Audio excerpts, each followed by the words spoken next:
황희찬 대활약. 여러분, 황희찬이 9라운드 울버햄튼 대 본머스와의 원정 경기에서 대활약을 펼치면서 팀 역전승에 큰 기여를 했습니다. 물론 골을 넣은 것은 아닙니다. 황희찬이 왜 이 승리의 주역인지 3가지 이유로 전해드리도록 하겠습니다. 리그 5골로 득점 순위 4위였던 황희찬은 A매치를 통해서 틀린스만이 2경기 모두 선발 출전을 시켰고 150분 정도를 뛰었습니다. 8라운드 주말 경기를 마치고 바로 이동해서 4일 쉬고 다시 출격.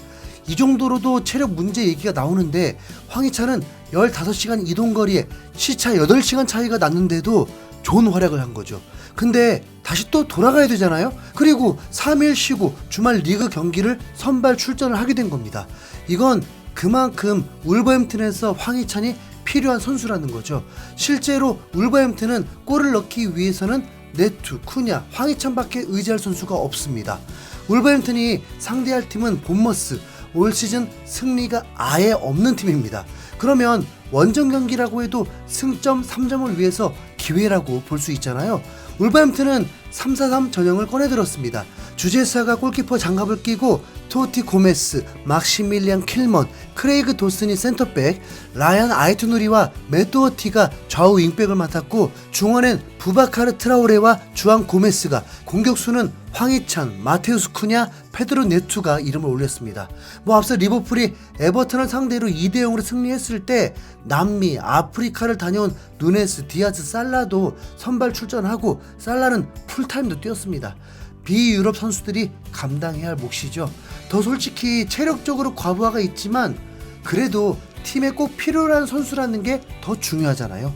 그동안 황희찬이 폼이 올라오려고만 하면 부상을 당하면서 팀에 큰 도움이 못했었는데 올 시즌 시작은 정말 너무 좋은 상황이라서 괜히 더 기대가 되더라고요. 울버햄튼은 전반 5분 만에 좋은 찬스를 맞이했습니다. 도어티의 패스에 네투가 혼자 원맨쇼를 펼치면서 강력한 왼발 중거리 슛을 때렸는데 그게 골키퍼를 맞고 튕겨져 나와버렸습니다. 거기다 황희찬도 저돌적인 돌파로 득점 기회를 만들면서 한국을 다녀온 선수가 맞는지 의심될 정도로 좋은 폼을 보여주고 있었습니다. 그런데 오히려 실점을 먼저 하게 되었습니다. 전반 16분에 단 2번의 패스와 센스 있는 백힐 슈팅으로 득점을 허용한 것입니다. 현재까지 득점 5점으로 팀 득점이 황희찬과 같을 정도로 득점력이 형편없었는데 아쉬울 수밖에 없죠. 울버햄튼은 전반전을 끌려간 상황으로 마무리하게 되었습니다.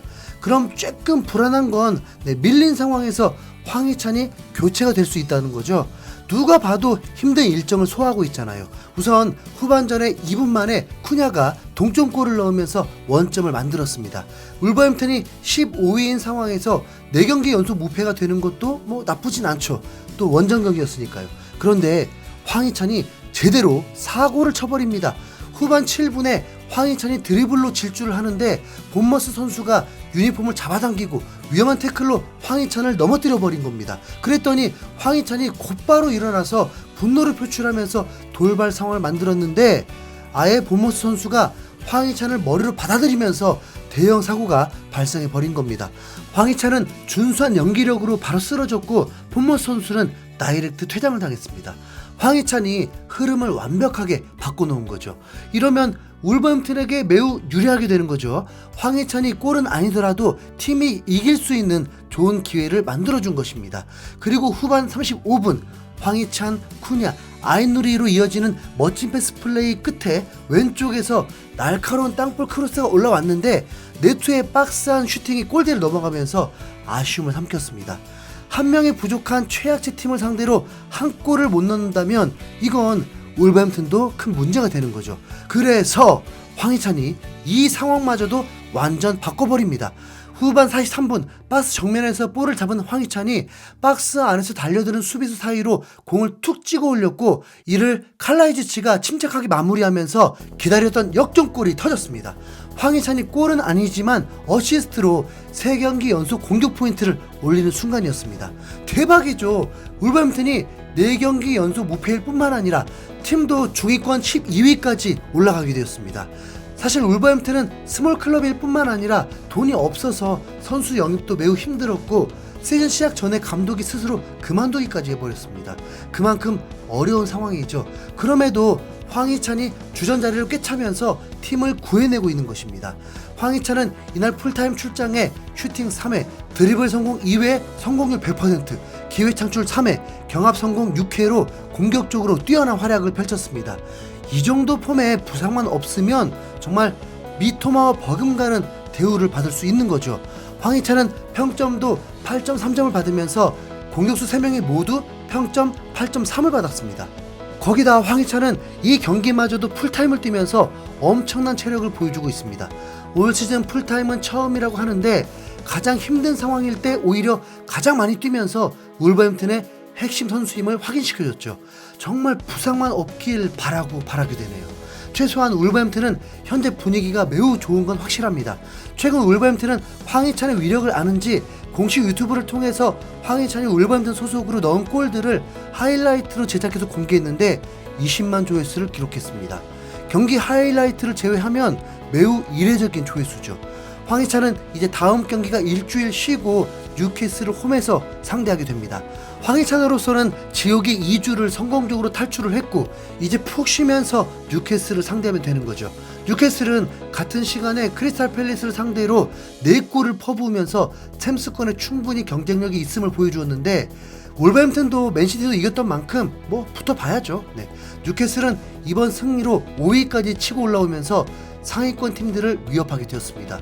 그리고 프리미어리그 경기 결과들을 말씀드리면 먼저 경기했던 리버풀은 살라가 멀티골을 넣으면서 2시간 동안 1위를 하기도 했는데 사실 에버턴이 매우 잘해줘서 70분 가까이를 양팀 모두 득점 없이 흘러가고 있었습니다. 거기다 에버턴은 전반전에 경고 누적 퇴장 선수가 있었는데도 말이죠.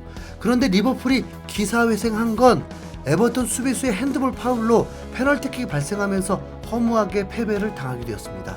페널티킥 골을 살라가 넣었고 포기하지 않은 에버턴이 후반 마지막까지 달려들다가 역습을 당하면서 살라가 추가골까지 넣은 것입니다.